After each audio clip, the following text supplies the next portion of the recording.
دونوں کے بچے ہوئے۔ پھر اچانک ایک نوکری کے دوران پنڈی میں پھر ملاقات ہوئی اور مجھے عارف ملا، لیکن وہ مجھے کافی افسردہ نظر آیا۔ اس نے مجھے اپنے حالات سے آگاہ کیا۔ اس کی بیوی کا انتقال ہو چکا تھا اور اس کی 1 سال کی بیٹی تھی۔ میں نے اس کے حالات کا بھی جائزہ لیا۔ وہ نوکری پر جاتا تو بچی رشتہ داروں کے حوالے کر جاتا اور رات گئے تک گھر لوٹتا، تب اس کی بیٹی اس کے لیے بے قرار ہوتی۔ وہ مجھے اکثر بتاتا، مجھے بہت دکھ ہوتا۔ وہ شادی کرنا چاہتا تھا لیکن کوئی خلوص نیت سے ذمہ داری لینے کو تیار نہ تھا، ورنہ رشتے تو بہت تھے۔ پھر اس کی یہ ذمہ داری میں نے اپنے سر لے لی اور پھر میرے ساتھ یہ واقعہ پیش آیا تو میں نے فون کر کے اس سے بات کی اور ساری صورتحال سے آگاہ کیا۔ اس نے بھی اعتراض نہ کیا۔ بابا جی کی بیٹی حقیقت میں پاگل نہیں ہوئی تھی، وہ ایک نارمل لڑکی تھی، لیکن اس حادثے نے اس کی زندگی کو بکھیر کر رکھ دیا تھا۔ اللہ تعالیٰ کی مہربانی سے یہ معاملہ تو حل ہوا اور ایک 15 دن باقی رہ گئے تھے میری آزمائش کے۔ میں عارف کی شادی سے فارغ ہو کر مکان میں آ چکا تھا اور رضاکارانہ طور پر میں نے خود کو تحفظ امان نسواں کی تنظیم سے بھی منسلک کر لیا تھا۔ ساتھ ساتھ نوکری بھی چل رہی تھی۔ عارف کی شادی کے لیے میں نے چند دن کی کام سے چھٹی لے لی تھی۔ میں ان دنوں کافی تھک چکا تھا، سو لیٹتے ہی میری آنکھ لگ گئی۔ میں نے دیکھا کہ وہی عورت سفید لباس میں ملبوس میرے بستر کے ایک طرف کھڑی مسکرا رہی ہے اور اس کی آنکھوں میں تشکر آمیز چمک ہے، جیسے وہ میرا شکریہ ادا کر رہی ہو۔ ساتھ ہی مجھے ایسا لگا کہ میرے پیروں والی سائڈ پر کوئی موجود ہے۔ ساتھ ہی میری آنکھ کھل گئی۔ جاگنے کے بعد خواب والا منظر میری آنکھوں کے سامنے تھا۔ وہی سفید لباس، وہی عورت، وہی شکریہ ادا کرتی آنکھیں۔ میں بھی زیر لب مسکرا دیا۔ تم نے واقعی مجھے خوش کر دیا، لیکن تمہارا امتحان ابھی باقی ہے اور اب اس سے بھی مشکل مرحلہ ہے اور تمہیں ابھی اسی وقت جانا ہوگا۔ کیا مطلب؟ میں سمجھا نہیں۔ وہ دیکھو سامنے گلی میں اس لڑکی کو گھسیٹ کر لے جایا جا رہا ہے۔ وہ لٹیرے اس کی عزت لوٹنے لگے ہیں۔ وہ تڑپ کر بولی، تمہیں اسے بچانا ہے اور یہی تمہارا آخری امتحان ہوگا، لیکن مجھے ڈر ہے کہ کہیں اس کام میں تم اپنی جان نہ گنوا دو۔ شاید اس معاملے میں تمہاری جان بھی جا سکتی ہے۔ وہ دیکھو ان لوگوں کے پاس اسلحہ بھی موجود ہے، جاؤ جلدی جاؤ، اس کو بچاؤ۔ اس نے تڑپتے ہوئے ہاتھ سے اشارہ کیا۔ میں شدید تھکن کے باوجود بستر سے اٹھا اور پاؤں میں جوتے ڈالے بغیر ہی گلی کی طرف بھاگا اور اس لڑکی کو ان بےغیرتوں سے بچانے لگا۔ لڑکی نے بچاؤ مجھے بچاؤ کا شور مچا رکھا تھا۔ ارد گرد اور بھی لوگ جمع تھے جو کہ صرف تماشائی بنے ہوئے تھے، کوئی بھی آگے نہ بڑھا۔ میں اس لڑکی کو ان سے بچانے لگا۔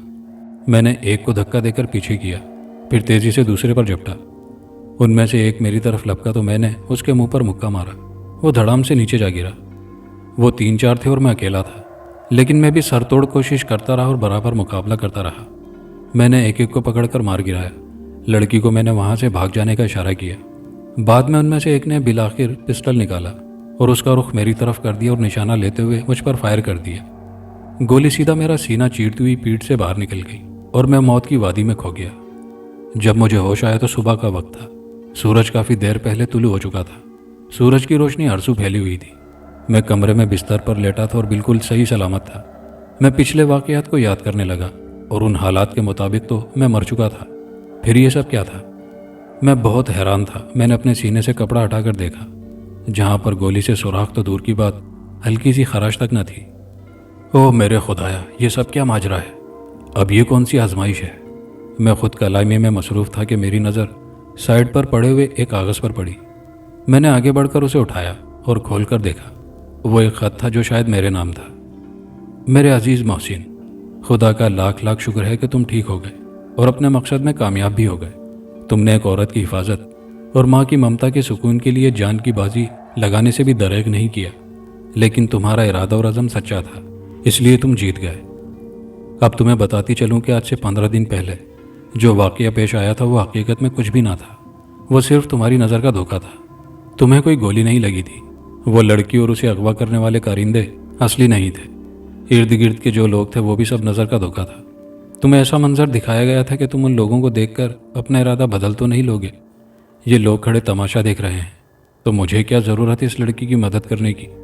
لیکن تم نے اپنا ارادہ نہیں بدلا اور تم اپنے امتحان میں کامیاب ہو گئے، کیونکہ تم اپنی دھن کے پکے اور سچے تھے۔ لیکن زیادہ کام اور تھکاوٹ نے تمہیں ہلکان کر دیا تھا۔ اپنی نوکری، لڑکی کی تلاش، لڑکی کے والد کے دوست سے ملاقات، شادی کی ذمہ داری، تنظیم سے وابستگی اور واپسی پر لڑکی کی حفاظت کی تگدوں نے تمہیں سخت تھکا دیا تھا۔ جب تم ان لوگوں سے لڑ رہے تھے اور لڑائی کے دوران گولی لگنے سے تم گر پڑے تھے اور بے ہوش ہو گئے تھے اور پھر 15 دن تم شدید بخار میں تپتے رہے۔ میں اور میرا شوہر تمہاری دیکھ بھال کرتے رہے۔ اب تم ٹھیک ہو، لیکن اس واقعے سے تم نے اپنی قابلیت 15 دن پہلے یعنی مہینہ پورے ہونے سے 2 ہفتے قبل ہی دکھا دی ہے۔ اس خط کے ذریعے ہم تمہارا شکریہ ادا کرتے ہیں، اور اب ہم بھی کافی تھک چکے تھے اور واپس اپنی اصلی دنیا میں جا رہے ہیں، ہمیشہ کے لیے، جہاں ہمارا بیٹا ہمارا انتظار کر رہا ہے۔ آج مہینہ پورا ہوا اور ہمیں بھی اپنے وعدے کے مطابق یہاں سے جانا ہے۔ اپنا خیال رکھنا۔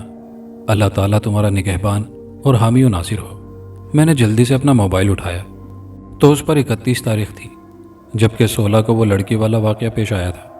میں جب 16 کو شادی سے واپس آیا تھا، یعنی میں 15 دن سے بے ہوش تھا اور میرا موبائل فون بھی فل چارج تھا۔ میں حیران رہ گیا، پھر بھی مجھے تسلی نہ ہوئی تو میں دیوانوں کی طرح باہر بھاگا۔ لوگ مجھے دیکھ کر ڈر سے گئے، کئی تو میرے قریب آنے سے ہچکچانے لگے، جیسے کہ میں شاید کوئی روح تو نہیں۔ پھر وہی بزرگ جنہوں نے مجھے 2-3 مرتبہ اس مکان میں رہنے سے منع کیا تھا مجھ سے ملے۔ بیٹا تم زندہ ہو؟ جی میں زندہ ہوں، اسی لیے تو آپ کے سامنے ہوں، لیکن آپ اتنے پریشان کیوں ہیں؟ میں نے کہا، بیٹا میں اس لیے پریشان ہوں کہ محلے کے کئی لوگوں نے تقریباً 15 دن پہلے تمہیں اس مکان کے اندر جاتے دیکھا، لیکن اس کے بعد تم باہر نہیں آئے۔ ہم لوگ بہت پریشان تھے، بلکہ ہمارا خیال تھا کہ تم بھی شاید خدا نخواستہ باقی لوگوں کی طرح جو اس مکان میں گئے کہیں موت کا شکار تو نہیں ہو گئے۔ کیا مطلب 15 دن پہلے؟ اس کا مطلب ہے کہ اس عورت کی بات بالکل ٹھیک تھی اور مجھے یوں لگا کہ جیسے چند گھنٹوں کے بعد سو کے اٹھاؤں۔ میں نے دل میں سوچا، بابا جی آج تاریخ کیا ہے؟ آج 31 دسمبر ہے اور کل نیا سال شروع ہو جائے گا۔ آپ کو نئی زندگی اور نیا سال مبارک ہو۔ میں نے بھی اس کو نئے سال کی مبارکباد دی، لیکن ساتھ ہی بڑی عجیب سی بات ہوئی۔ وہ بزرگ کہنے لگے، بھائی اب صرف تمہارا ہی نیا سال اور نئی زندگی ہے۔ یہ کہہ کر بزرگ ایک دم چل دیے۔ میں حیران ہو کر ان کے پیچھے بھاگا، لیکن وہ ایک دم ہی گلیوں کے بیچ غائب ہو گئے تھے۔ میں نے انہیں کافی ڈھونڈا پر وہ مجھے کہیں نہیں ملے۔ خیر میں نے اس محلے کو چھوڑ دیا جہاں ہر طرف موت کی لوری کا بسیرا تھا۔ نیا سال واقعی شروع ہو چکا تھا تو مجھے یاد آیا کہ کیوں نہ مبارکباد دی جائے۔ آپ سب کو نئے سال کا تیسرا مہینہ اور رمضان المبارک بہت بہت مبارک ہو۔ کہانی اپنے اختتام کو پہنچی۔ کہانی کے آخر میں آپ کی گزارشات پر آپ کے نام۔ تو پہلا نام ہے مسز تاج، شہر کا نام نہیں لکھا، UK سے ہیں۔ راج کماری سچترا صاحبہ کٹھمنڈو نیپال سے۔ صوبیہ صاحبہ ہیں سکھر پاکستان سے۔ یاسر محمود صاحب ہیں عمان مسقط سے۔ نوشاد منصوری صاحب ہیں ابہا سعودی عربیہ سے۔ معراج احمد صاحب ہیں مقبوضہ جموں کشمیر سے۔ غلام محی الدین صاحب ہیں مقبوضہ جموں کشمیر سے۔ رشید صاحب ہیں ملتان پاکستان سے۔ شفاعت علی خان صاحب ہیں وشاکھاپٹنم انڈیا سے۔ اجمل صاحب ہیں بہار انڈیا سے۔ ایاز خان صاحب ہیں کوئٹہ پاکستان سے۔ اور شاہد صاحب ہیں شیخوپورہ پاکستان سے۔ آپ سب کے پیار بھرے کامنٹس کا بے حد شکریہ۔ ویڈیو کو دوستوں کے ساتھ لائک شیئر ضرور کیجیے گا۔ کامنٹ باکس میں اپنی آرا سے ہمیں ضرور آگاہ کیجیے گا۔ چینل پر نئے آنے والے دوستوں سے گزارش ہے کہ چینل کو لازمی سبسکرائب کر لیجیے۔ شکریہ۔